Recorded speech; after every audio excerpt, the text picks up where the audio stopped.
Hello everyone, good morning. আমার সুন্দর একটি ব্লগে তোমাদের সকলকে জানাই অনেক অনেক ভালোবাসা। তো কেমন আছো তোমরা? ভালো আছো আশা করছি।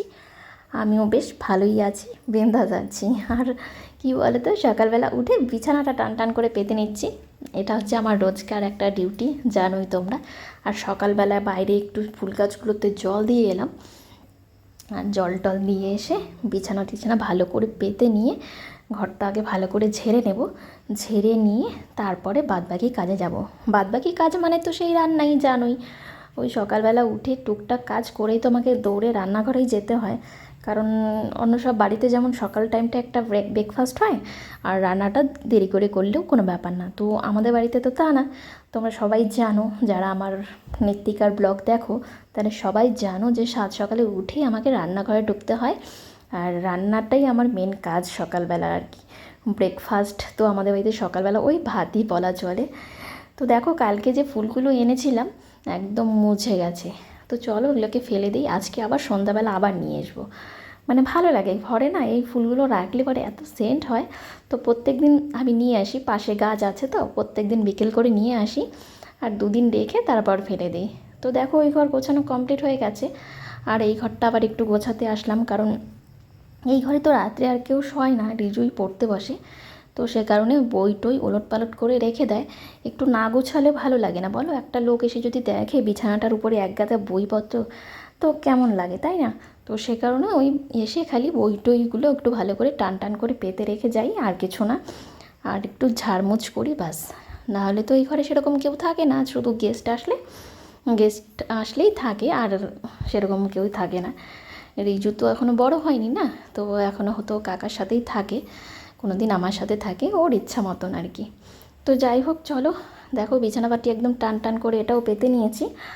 আর এখন কাজকর্ম শেষ করে যাব হচ্ছে রান্নাঘরে। এই ঘরের জানলাটাও খুলে দিই, জানলাগুলো না খুলে থাকলে না ঘরটা কী হয় বলো তো, দম বন্ধ লাগে। তো এসেই আমি সকালবেলা করে আগে তাই করি, জানলা দরজাগুলো খুলে একদম দেখো পরিষ্কার করে নিয়েছি ঘরটাকে। তো চলো রান্নাঘরে যাই। আর দেখো এখানে কেটে নিয়েছি ধন্দুল, এগুলাকে কি বলে, ধন্দুল বলে নাকি? হ্যাঁ।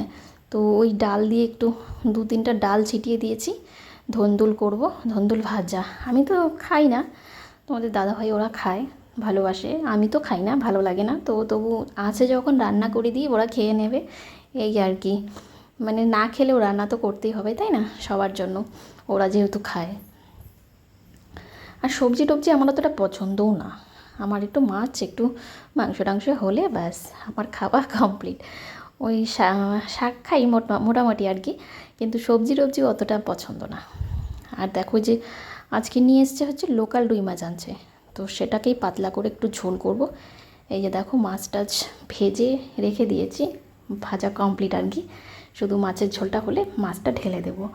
আর এটা কি শাক জানো তো? এটাকে না কী শাক যে বলে, নামটা এখন আমার মনে পড়ছে না। এটা খেলে হচ্ছে রক্ত হয়, কুলেখাড়া কুলেখাড়া, এটা হচ্ছে কুলেখাড়া পাতা। এটা শাক খেলে খুবই ভালো। আর এমনিও যাদের গায়ে রক্ত নেই এটা যদি সিদ্ধ করে রসটা খায় না, খুবই উপকার। এমনি কাঁচাও থেতো করে খাওয়া যায়। কুলেখাড়া শাক এটা একটা কাঁচটা কাঁচটা কেমন গন্ধ আছে, তো আমার অত ভালো লাগে না। তোমার দাদাভাই খায়, ও সব খায়, মানে ওর কোনো বাজ টাজ নেই, ওকে যা দেবে ও তাই খাবে, এরকম ধরনের মানুষ আর কি। তো রান্নাবাড়ি দেখো কমপ্লিট হয়ে গেছে। আর রান্নাবাড়ি শেষ হলেই তো আর রান্নাঘরের কাজ শেষ হয়ে যায় না, তারপরেও রয়ে যায় রান্নাঘরের সব কাজ। আর তোমাদের দাদাভাই দেখো খেয়ে ওই ঘরে খাচ্ছিল, কারণ আমি রান্না করছিলাম আর ফ্যান চালানো যাবে না, প্রচণ্ড গরম, তো সে কারণে ওই ঘরে গিয়ে খাচ্ছিল। আর দেখো রান্নার শেষে গ্যাস ট্যাসগুলো ভালো করে মেজে ধুয়ে নিচ্ছি আর কি। রান্নার পরে তো আরও কত কী কাজ থাকে, মানে রান্না শেষ হওয়ার পরেও রাঁধতে অত সময় লাগে না, কিন্তু রান্নার শেষে রান্নাঘর থেকে বের হতে সময় লাগে। ওই ঘর মোছা, তারপরে টাইলসগুলো মুছতে হয়, নাহলে তেল কাজটা হয়ে যায়। যেহেতু কিচেন চিমনি নেই, কিচেন চিমনিটা লাগাবো করে আর হয়েই উঠছে না, মানে একটার পর একটা ঝামেলা, মানে আসছেই, কি আর বলবো, ঝামেলার তো আর শেষ নেই। Hello everyone, good morning, welcome back to my channel Madhuri blogs. কেমন আছো তোমরা? ভালো আছো আশা করছি, আমিও বেশ ভালোই আছি। কাজকর্ম করে স্নান ধান কখন হয়েছে, অনেকক্ষণ আগে হয়েছে, সেই সকালবেলা স্নান করেছি। সকালবেলায় রান্না হয়েছে আজকে, তাড়াতাড়ি রান্না টান্না হয়ে গেছে। তাড়াতাড়ি বলতে কি, আমার 10টার মধ্যে এমনিতেও হয়েই যায়, তো আজকেও তা হয়েও গেছে, তাড়াতাড়ি হয়ে গেছে। খাওয়া দাওয়া হলো, খাওয়া দাওয়া করে একটু নিয়ে বসছি ওকে পড়াতে, বাইরে খেলছিল, তখন একটু পড়তে যে বই নিয়ে বসছে। কেন ওই যে বুয়া চাইলো এটা কি, সরি একটু কেটে দিয়েছিলাম, মানে কথা বলছিলাম তোমাদের সাথে, আর ও, বাবা আসছিলো, শ্বশুরমশাই এসেছিলো, তো বলছে মানে আধার কার্ড একটা ফটো তুলে ওই পাঠাতে দেওয়ার কাছে, তো সে কারণে একটু করে দিলাম কাজটা। আর তোমাদের সাথে কথা বলতে বলতে মাঝখানে কেটে দিয়েছি, খারাপ পেও না। তো যাই হোক, ওকে একটু পড়াই, চলো। পরীক্ষা হচ্ছে পরশু দিন থেকে, কালকে তো রোববার, কালকে বন্ধ, কালকে তো স্কুলই বন্ধ। আর হচ্ছে সোমবার থেকে পরীক্ষা, 1:30 থেকে না, সোমবার থেকে আমার লাগবে তাড়াহুড়ো, একদম তাড়াহুড়ো। সকাল সকাল উঠে রান্না বাড়ি সেরে, সোমবারে মানে আমার এত চাপ থাকবে বলার মতো না। এমনিতে একে সোমবার জল ঢালা এই সেই, তারপরে আবার রান্না টাড়ি সেরে টেরে আবার ওকে নিয়ে যেতে হবে। তো বলছি কি তুই একা যা, তো বলে না তুমি দিয়ে এসো। ওর বাবাও বলছে যে না তুমি দিয়ে এসো প্রথম পরীক্ষাটা। তো যেতে হবে, 1:30টার সময় যাব, আর আস্তে আস্তে আবার পরীক্ষা শেষ হতে 3টা 3:30 বেজেই যাবে। তো চলো ওকে একটু পড়াই, কথা বললে ও তাকিয়ে থাকে, দেখো না। তো চলো পরে দেখাচ্ছে তোমাদের সাথে আবার।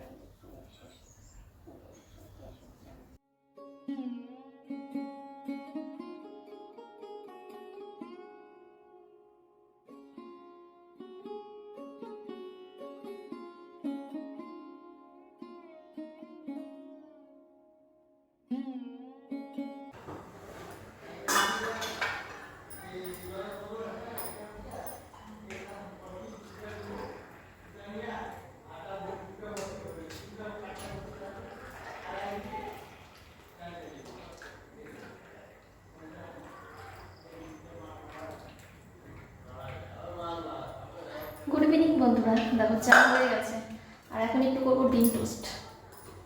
ডিম টোস্ট করবো, সে কারণে ডিম ফাটিয়ে নিচ্ছি। আসলে ডিম টোস্ট করবো একটু, এখন বিজুর বাইরা ডিম টোস্ট খাবে, দুপুরে খাওয়া হয়নি আরও ভালো মতন, সেই কারণে এখন একটু বারবার বলছে মা ডিম টোস্ট খাবো। তো ওই যে গিয়ে নিয়ে এলো, তো চা করলাম, তো ডিম টোস্টটা করে চাটাকে দিয়ে আসি, তারপর ডিম টোস্টটা দিয়ে একবারে চা খেয়ে তারপরে খেয়ে দিয়ে পড়তে বসা করেছি কিন্তু।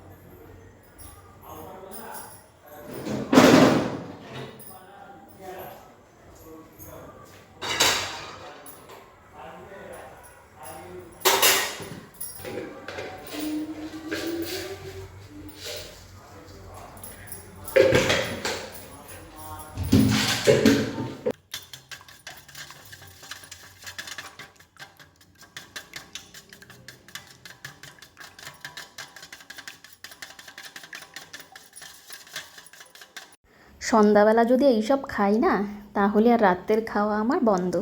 মানে সন্ধ্যাবেলা যদি আমি একটু হালকা কিছু ভারী টিফিন করি, তাহলেই রাতের খাওয়া আমার বন্ধ হয়ে যায়। কেন জানি আমি আর খেতেই পারি না।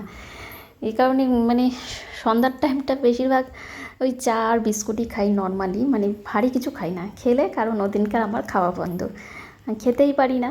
তো যাই হোক, চলো, চা হয়ে গেছে, চা দিয়ে এসছি, আর এটা ভেজে নিয়ে যাই, নিয়ে গিয়ে খাওয়া দাওয়া করে আর তাড়াতাড়ি রিজুকে পড়তে বসাতে হবে। মানে সন্ধ্যার টিফিন করতে গেলেই দেরি হয়ে যায়, কারণ পড়াতে হয় না, পরীক্ষার টাইম জানোই তো। তো চলো আমি সব ভেজে নিই আর সন্ধ্যার টিফিনটা করে নিই। তো আজকের ব্লগটাও আর বেশি বাড়াবো না, আজকের ব্লগটাও আমি এখানেই এন্ড করব। দেখা হবে কালকে আবার একটা নতুন ব্লগের সাথে, ঠিক দুপুর 1টার সময়। ততক্ষণ সবাই ভালো থেকো, সুস্থ থেকো। চলো আজকের মতন tata, bye bye, good night.